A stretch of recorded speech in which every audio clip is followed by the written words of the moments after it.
So, what do we expect from magazines? I think that, of course, the first level is documentation, just basically news. I don't see anything bad about just this act of looking what's there. The state of the art is very fundamental. Many times today we are stressed too much by the problem of asserting some concept or something new or some slogan. You know, the medias always have to stress the key word. You know, we tend to simplify this. I think many times just documentation is very important. On the second hand, a magazine is a section. You know, you can say the state of the art is like a multi-dimensional point world, and a magazine sections it, limiting the choices, and is like, you know, when you describe a mountain, if you make a horizontal cut, you have a contour line. You simplify by one dimension a complex shape, you know, so you can decide to describe an object this way or this way or this way. So an issue of a magazine is a selection. Paul Valéry said, a taste is made of 1,000 distastes.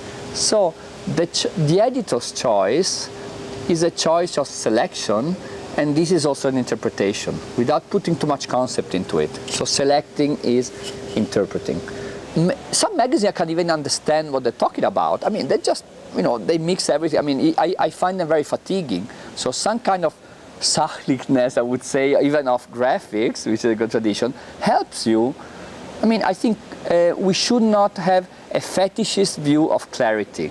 Clarity is not a quality by its own. But I think a certain degree of clarity helps you, you know, looking at things. So a magazine helps. It's like, and one quotation, last quotation. Again, Paul Valéry says, you have to be light as a bird and not as a feather. So you have to be light, but you need some mass.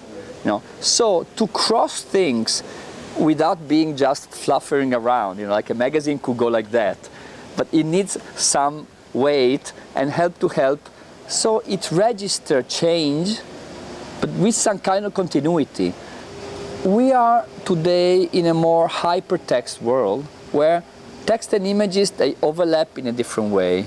So to say that many times, of course, we browse magazines. We will not be able to read in all level of depth the whole substance. We are in a world where have almost an excess of information. This means that you need to do something that can be read on many, say, attention levels.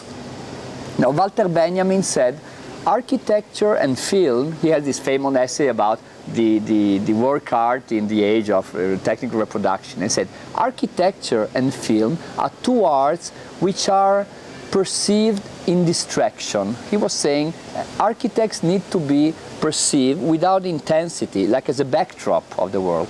In a way, a magazine needs also to be perceived in distraction. You have to withstand the test of distraction.